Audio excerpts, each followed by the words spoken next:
Welcome. देखो, मैंने resign letter करीब 9 तारीख को ही डाल दिया था। उसके बाद मेल आया था उसी शाम के टाइम कि आप आइए, मीटिंग होगी, देन आपकी रिजाइन लेटर रिलीज किया जाएगा। तो मैं उसके अगले दिन गया था। काफ़ी समझाया बुझाया, मतलब काफ़ी प्लान व्लान बताया उन्होंने, ऐसा होता इंटरनल डॉक्यूमेंट पे दिए लक्ष्य के बारे में पढ़ने को। लेकिन फिर वही था कि 3 महीने जो कर रहे हो कंटिन्यूअस बिल्डिंग, वो मेरे से होगा नहीं। उन्होंने कहा ठीक है, ये प्रॉब्लम सॉल्व हो गई, लेकिन एक्चुअल में वही है कि ठीक है, पीआरडब्ल्यू में फिक्स कर हो जाता है। फिर पेन शॉप में जाओगे, पेन शॉप में भी वही है। मतलब हर शॉप में वही हाल है कि जिसमें जाओगे वहाँ आपको करना ही करना है। और खासकर जो उनका एक डॉक्यूमेंट है जिसमें पढ़ा था, hand hold work. Hand hold work को प्रोडक्टिविटी में काउंट नहीं किया जाएगा, मतलब आउटपुट में वो काउंट नहीं होगा। फिर भी ये हैंड होल्ड वर्क करा रहे हैं, पता नहीं क्यों। लोकल मैनेजमेंट की प्रॉब्लम है या कुछ भी इन लोगों का खुद का प्रॉब्लम है, ये कंपनी ऐसे करा रही है। ऐसा बहुत सारे पॉइंट हैं जो तुमको पता नहीं होंगे, मिलेंगे तुम जब ज्वाइन कर लोगे। अभी बहुत लोग ज्वाइन भी कर चुके हैं, तो अभी पता, अभी तो ट्रेनिंग में हो गए, करीब 1 महीना ट्रेनिंग कंप्लीट होने के बाद जब शॉप फ्लोर पे जाओगे, देन धीरे धीरे पता चलेगा। हाँ, जो मैं बोल रहा हूँ वैसे रियलिटी है। और रियलिटी नहीं, तुम एक्चुअल में एक्सपीरियंस कर पाओगे तब पता चलेगा। ये कंपनी में ऐसा नहीं कहता हूँ ज्वाइन मत करो, ज्वाइन करो। और ज्वाइन तब तक करो जब, देखो, बीटेक एक बार एडमिशन हो गया तब रिजाइन रिजाइन तो तुम कभी भी कर सकते हो। अगर तुमको प्रॉब्लम है तो रिजाइन तुम कभी भी कर सकते हो। ऐसा नहीं कि तुमको कोई जबरदस्ती काम कराया जा रहा है। वो काम तभी होता है जब किसी की मजबूरी होती है, और मजबूरियां सबकी होगी तो जबरदस्ती सभी करेंगे। मुझे पता है कि अभी देखो, मेरे 34 ज्वाइन हुए थे साथ में।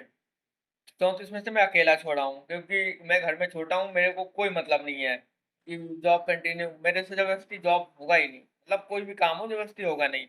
3 महीने से मैं झेल रहा था, ठीक है, कल ना कल इम्प्रूव होगा, लेकिन ऐसा कुछ नहीं। अभी 3 महीने से कंटिन्यू चल रहा है, अभी भी चल रहा है। मेरे बैच के जो है अभी भी बिल्डिंग कर रहे हैं जाके। तो ऐसा नहीं है कि ये इम्प्रूव होगा। मेरा मूड खराब था कि हाँ भाई, ये अब मैं यहाँ क्या कर रहा हूँ। जब बिल्डिंग मारते हो तो एक्चुअल में रियलिटी पता चलती है भाई।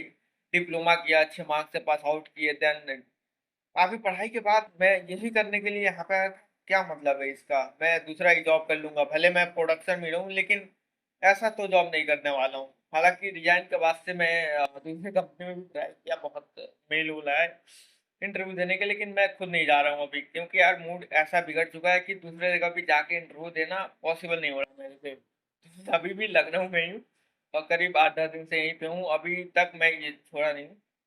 अभी बेचारे घर से आएंगे देन जाके इंटरव्यू देंगे। तो ऐसा नहीं है कि हम दूसरी जगह इंटरव्यू दे के निकाल नहीं सकते। बट वही है बीटेक। अब बीटेक की भी थोड़ी बात कर लेते हैं। देखो यार, बीटेक मैं शुरुआत में इसलिए ज्वाइन किया था कि मुझे बीटेक से कोई मतलब नहीं था। मुझे प्रॉब्लम मतलब था कि एक्चुअल में जो हैंड ऑन एक्सपीरियंस मुझे यहाँ मिलेगा। अबाउट, तुमने डिप्लोमा सेलेक्ट कर किया है तो ऑपरेशन में ना होगा, मेंटेनेंस होंगे। मेंटेनेंस वजह से मैंने ज्वाइन किया था। लेकिन जब यहाँ रियलिटी पता चला कि ये हो रहा है, ये हो रहा है, मतलब टीसीएफ में जब मैं था तब वहाँ सही था कि मैंने हर चीज़ें इंप्रूव की, मेंटेनेंस वहाँ अपने सीनियर से बात करके ज्वाइन कर लिया था। तो वहाँ हो गया था। लेकिन हर जगह बार बार इम्प्रूव करना, खुद को प्रूव करना कि आप इसके लिए कैपेबल हो, ये हर शॉप में करना पॉसिबल नहीं है। इससे बढ़िया है कि रिजाइन आप दे दो, दूसरे कंपनी में जाओ, वहाँ मेंटेनेंस में ज्वाइन करो। ठीक है। और बीटेक की जो है, बीटेक तो अभी कैंसिल हो चुका है। और उसका जो था टर्म्स एंड कंडीशन तुमने पढ़ा होगा, अगर एडमिशन हो जाता है तो उनका भले कोई भी प्रॉब्लम हो, कंपनी की ही प्रॉब्लम हो, लेकिन आपको हम एक लेटर देंगे जिसमें आपको बताएंगे कि आपका इतना फी बन रहा है, आपको पे करना पड़ेगा। ठीक है, वो मैं लिंक्डइन पे डाल दूंगा, देख लेना कितना फी है। बाकी वैसे मेरे को कोई बीटेक का वैसा कोई था नहीं कि मुझे बीटेक ही करना है डिप्लोमा के बाद। बस ऐसा कंपनी करा रही है, चलो कर लेते हैं, क्या ही मतलब है इसका।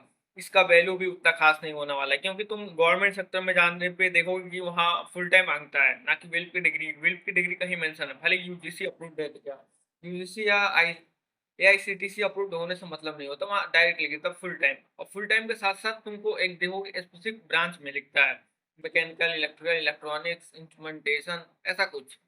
तो तुम वहाँ ये स्मार्ट मैन्युफैक्चरिंग या इंजीनियरिंग टेक्नोलॉजी लगा नहीं सकते। हाँ, रिलेवेंट भी लिखता है, रिलेवेंट में वही मैकेनिकल गया तो प्रोडक्शन है, या फिर ऑटोमोबाइल ऐसा रिलेवेंट ब्रांच, ऐसा नहीं कि ये लगा दोगे।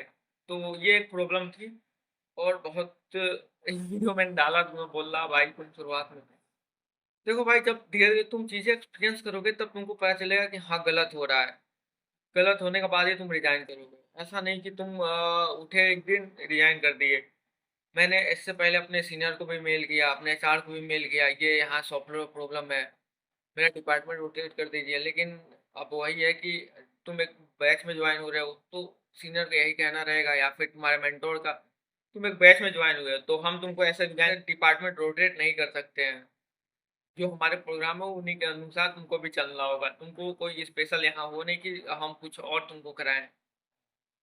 तो इससे साफ ये है कि तुमको कोई स्किल की यहाँ ज़रूरत नहीं है। ना तुम कोई 5 साल में इतना परफेक्ट कोई स्किल गेन कर पाओगे जिसमें तुम दूसरे कंपनी में दिखा के जॉब ले सको। ठीक है? अगर तुम इलेक्ट्रिकल के हो, इलेक्ट्रॉनिक्स के हो, तब यहाँ बहुत दिक्कत है या इंस्ट्रूमेंटेशन कंट्रोल के हो तब दिक्कत बहुत होती है क्योंकि तुमको उठा के डायरेक्ट ऑपरेशन में डालते हैं। ऑपरेशन तुमसे होगा नहीं। ऑपरेशन में ऐसा नहीं कि मॉनिटरिंग में डालेंगे। मॉनिटरिंग नहीं तुमको सॉफ्टवेयर पे हैंड्स ऑन एक्सपीरियंस लेना है। हैंड्स ऑन मतलब खुद से करना है, हैंड होल्ड वर्क करना है। ये तुम्हारे रिपोर्टिंग मैनेजर का कहना रहेगा। तुम इसका कंप्लेन करोगे उससे कुछ होगा नहीं।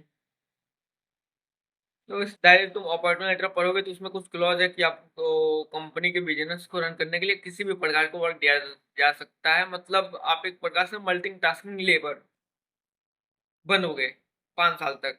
अब 5 साल बाद ये भी फिक्स नहीं है कि तुम मैनेजरी ग्रेड पे ही जाओगे क्योंकि अच्छे से पढ़ोगे तो तुमको उसमें पता चलेगा। तो काफ़ी चीज़ें हैं जो पढ़ के और मेरे एक्सपीरियंस से ले सकते हो। शुरुआत में मैंने जॉइन किया था तब मेरे सीनियर से यही क्वेश्चन था क्या मैं टाटा मोटर्स ज़्यादा पावर में जा सकता हूँ? फिर अभी 1 साल होने को है रियलाइज़ हो गया कि भाई साहब तुम टाटा मोटर में ही नहीं रुक पाओगे 5 साल तक। अब बहुत लोग मजबूरी के कारण जॉइन करेंगे क्योंकि उनके पास कोई ऑप्शन भी नहीं है। यही एक सिर्फ़ ऑप्शन बचा है। तो अगर मजबूरी के कारण तुम इसको जॉइन कर रहे हो, तो मैं बता दे रहा हूँ बुरा तुम फँसोगे, बहुत घटिया फँसोगे इसमें। कोई ऑप्शन बचेगा ही नहीं तुम्हारे पास।